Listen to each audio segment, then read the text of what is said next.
सुमित्रा जी को अपने बड़े बेटे और बहू कावेरी पर हुक्म चलाने की पुरानी आदत थी। घर का कोई भी काम हो, सुमित्रा जी का मानना था कि उनकी मर्जी के बिना पत्ता भी नहीं हिलना चाहिए। कावेरी पढ़ी लिखी थी, लेकिन शादी के बाद उसने परिवार की खुशी के लिए नौकरी छोड़ दी और पूरी तरह घर गृहस्थी में रम गई। इसके बावजूद सुमित्रा जी हर छोटी बड़ी बात का ठीकरा कावेरी के सिर ही फोड़ती थी। कावेरी की वजह से ही छोटे बेटे की पढ़ाई ठीक से नहीं हुई। कावेरी के कदम ही ऐसे हैं कि हमारे कारोबार में इस साल मुनाफा कम हुआ, जैसे बेतुके ताने रोज की बात थी। कावेरी के पति आलोक सब देखते थे, लेकिन माँ है, उम्र हो गई है कहकर कावेरी को ही समझा देता था। मौका आलोक के प्रमोशन की खुशी में रखी गई एक छोटी सी पारिवारिक दावत का था। घर में सगे संबंधी और कुछ खास पड़ोसी आए हुए थे। सब आलोक और कावेरी की तारीफ कर रहे थे कि दोनों ने मिलकर घर को कितना संभाल रखा है। यह बात सुमित्रा जी के अहंकार को चुभ गई। उनसे अपनी सत्ता कम होती महसूस नहीं हुई। उन्होंने सबके बीच चाय का कप रखते हुए जोर से कहा, आप लोग आलोक की तारीफ कर रहे हैं, लेकिन यह कोई नहीं जानता कि इस लड़के ने अपनी ज़िंदगी में जो भी खोया है, इस बहू की वजह से खोया है। अगर यह हमारे घर न आती तो आज आलोक विदेश में बड़ा अफसर होता। इसके आने के बाद से तो जैसे घर की बरकत ही रुक गई। पूरे हॉल में सन्नाटा पसर गया। मेहमान असहज होकर एक दूसरे को देखने लगे। कावेरी जो उस वक्त मेहमानों के लिए मिठाई की प्लेट ला रही थी, वहीं रुक गई। सुमित्रा जी यहीं नहीं रुकी। उन्होंने आगे कहा, और तो और पिछले महीने जो मेरी तबीयत खराब हुई थी, वह भी इसके हाथ के बने ठंडे खाने की वजह से हुई थी। क्या चाहती ही नहीं है कि मैं चैन से रहूं? कावेरी ने मिठाई की प्लेट टेबल पर रखी। उसकी आंखों में आंसू नहीं, बल्कि एक अजीब सी कशिश और दृढ़ता थी। उसने सुमित्रा जी की तरफ देखा और बेहद शांत लेकिन साफ आवाज में कहा, माँ जी, आज तक आपने बंद कमरों में जो कहा मैंने सहा, क्योंकि मुझे लगा कि सास बहू की बातें घर के बाहर नहीं जानी चाहिए। लेकिन आज आपने सबके सामने मेरी किस्मत और मेरे वजूद पर सवाल उठाया है, तो जवाब भी सबको मिलना चाहिए। सुमित्रा जी ने मेज थपथपाते हुए कहा, ओहो, अब तू सबके सामने मुझसे जबान लड़ाएगी? इतनी हिम्मत? कावेरी ने बड़ी मामी की तरफ देखा जो कोने में बैठी थी। मामी जी, माँ जी ने कहा कि मेरी वजह से आलोक विदेश नहीं जा पाए। क्या आप सच नहीं जानती? जब आलोक का विदेश का कॉन्ट्रैक्ट आया था, तब माँ जी ने छाती में दर्द का बहाना करके रो रो कर आसमान सिर पर उठा लिया था कि बेटा दूर गया तो मैं मर जाऊंगी। आलोक ने माँ की ममता देखकर अपना पैर पीछे खींचा था, मेरी वजह से नहीं। मामी जी ने नज़रें नीची झुका ली, क्योंकि उन्हें यह सच पता था। कावेरी ने फिर कहा, और रही बात माँ जी की तबीयत खराब होने की, डॉक्टर साहब ने सख्त मना किया था कि आपको शुगर है और आपको मीठा नहीं खाना है, लेकिन आपने अलमारी में छुपा कर रखे हुए डब्बे से रात को चुपके से आधा किलो रसगुल्ले खाए थे। वह डिब्बा मैंने नहीं, आपके छोटे बेटे ने आपकी अलमारी से निकाला था। गलती आपकी, लापरवाही की थी माँ जी, लेकिन दोष आपने मेरे खाने पर मढ़ दिया। अब सुमित्रा जी का चेहरा गुस्से और शर्म से लाल होने लगा था। उन्होंने अपने बेटे आलोक की तरफ देखा। आलोक, देख रहा है अपनी पत्नी के तेवर? आज यह मेरे मुंह लग रही है, कल को यह तुझे भी घर से निकाल देगी। कुछ बोलता क्यों नहीं? आलोक जो सालों से इस कसमकस में चुप रहता था कि माँ का सम्मान कम ना हो, आज अपनी पत्नी की आंखों में बरसों का दर्द देख पा रहा था। उसने एक लंबी सांस ली और अपनी माँ के पास आकर खड़ा हो गया। आलोक ने कहा, माँ, कावेरी जो कह रही है वह 100% सच है। जब मेरा बिजनेस घाटे में चला गया था और हम कर्ज में डूब रहे थे, तब इसी कावेरी ने अपने मायके से मिले सारे गहने बिना मुझसे पूछे बेच दिए थे ताकि हमारे घर की इज्जत बची रहे। और आपने सबको क्या बताया कि कावेरी ने अपने गहने फैशन में उड़ा दिए। मैं चुप रहा माँ, क्योंकि मुझे लगता था कि समय के साथ आप इसे समझेंगी, लेकिन आज मुझे समझ आया कि मेरी चुप्पी ने आपको और क्रूर बना दिया। रिश्तेदारों में कानाफूसी शुरू हो गई। सुमित्रा जी को लगा कि उनका सालों का बनाया हुआ रौब ताश के पत्तों की तरह बिखर रहा है। बौखलाहट में सुमित्रा जी चिल्लाई, अच्छा, तो अब इस घर में मेरी कोई इज्जत नहीं है? बेटा बहू सब मिलकर मुझे झूठा साबित कर रहे हैं। ठीक है, मैं अभी इसी वक्त यह घर छोड़कर हरिद्वार जा रही हूँ। तुम लोग भुगतोगे मेरे बिना। सुमित्रा जी ने गुस्से में अपना शॉल उठाया और तेजी से मुख्य दरवाजे की तरफ बढ़ी। उन्हें पूरा यकीन था कि आलोक पैर पकड़ लेगा और मेहमान कहेंगे, अरे सुमित्रा जी, बच्चे हैं, माफ़ कर दीजिए। लेकिन इस बार कोई नहीं हिला। पूरा कमरा मौन था।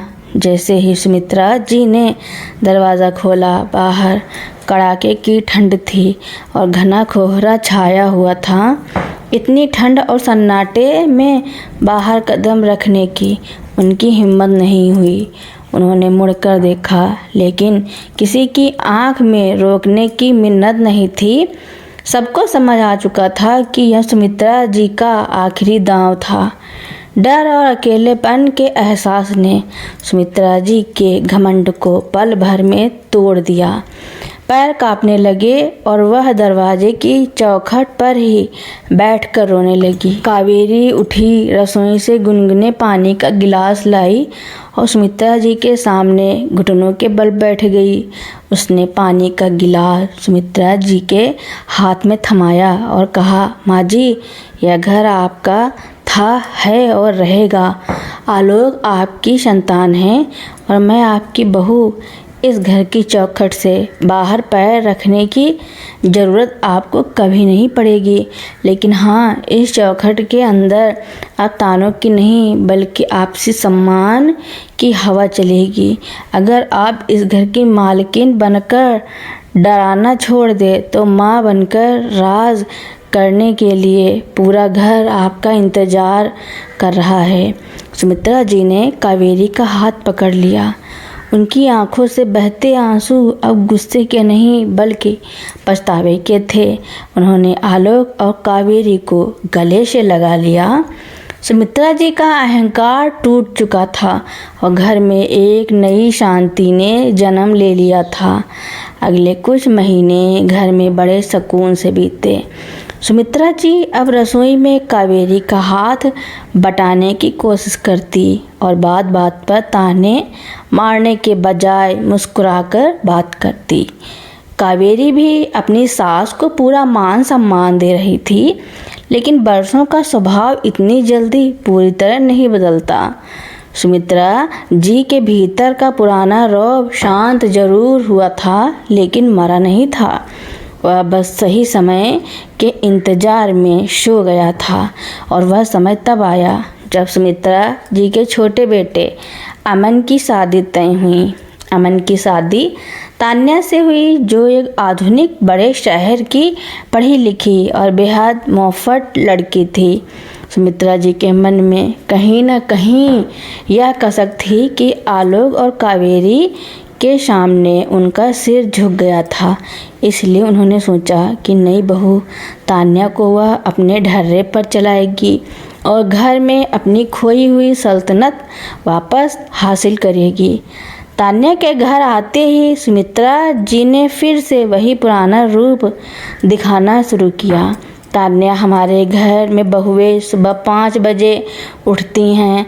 तान्या, यह छोटे कपड़े इस घर में नहीं चलेंगे। तान्या, रसोई का काम कावेरी से सीखो, तभी इस घर के लायक बन पाओगी। कावेरी यह सब देख रही थी। उसने कई बार सुमित्रा जी को अकेले में समझाने की कोशिश की। माँ जी, तान्या नए जमाने की लड़की है, उसे ढलने में थोड़ा वक्त दीजिए।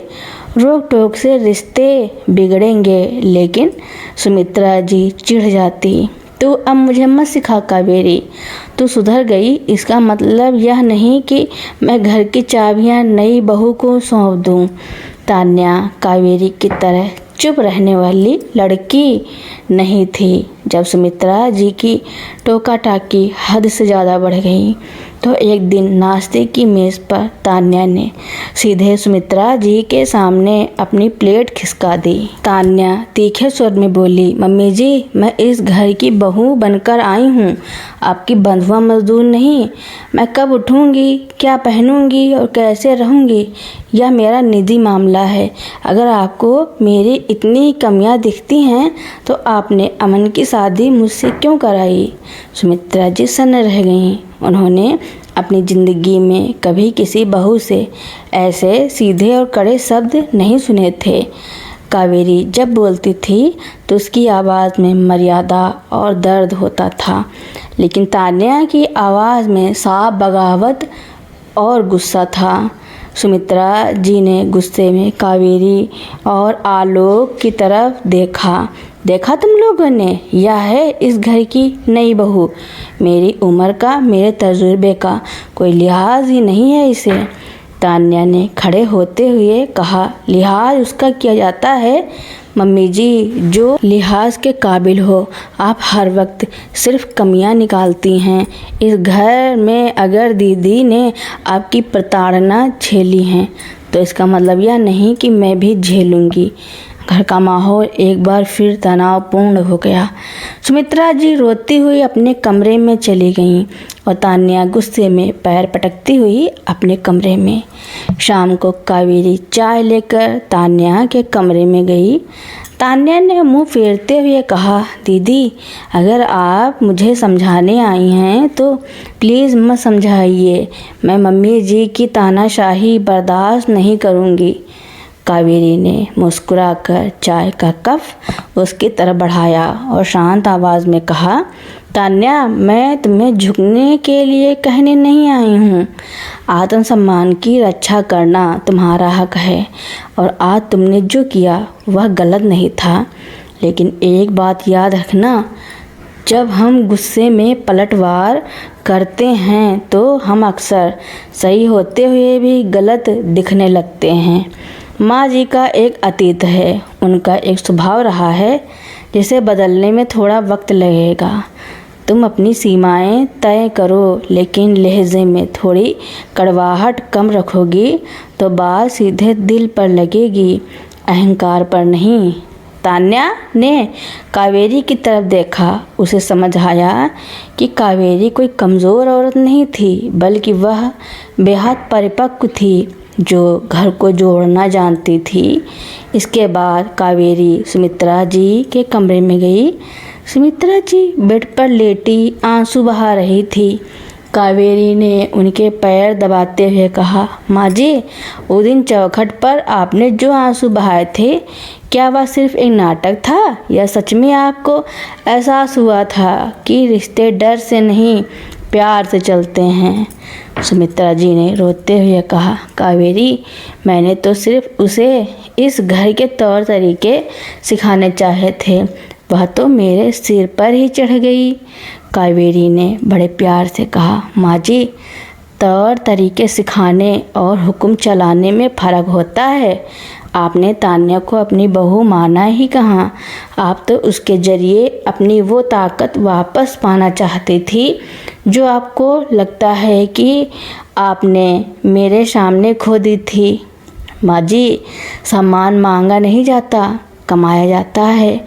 अगर आप तान्या को टोकने के बजाय उसकी खूबियों की तारीफ़ करेंगी तो वह खुद आपकी इज्जत करेगी। सुमित्रा जी को कावेरी की बात चुपचाप सुननी पड़ी, क्योंकि वह जानती थी कि कावेरी जो कह रही है उसमें कोई खोट नहीं है।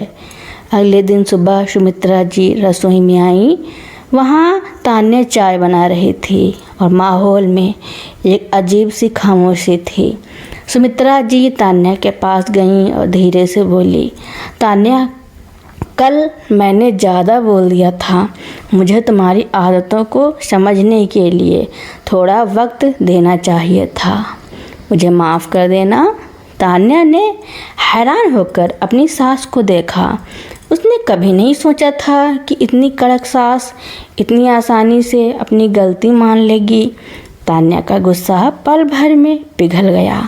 तान्या ने तुरंत सुमित्रा जी के हाथ से चाय की केतली ली और कहा, नहीं मम्मी जी, गलती मेरी भी थी। मुझे भी आपसे इस तरह बात नहीं करनी चाहिए थी। कल से मैं सुबह जल्दी उठकर आपके साथ योग किया करूँगी।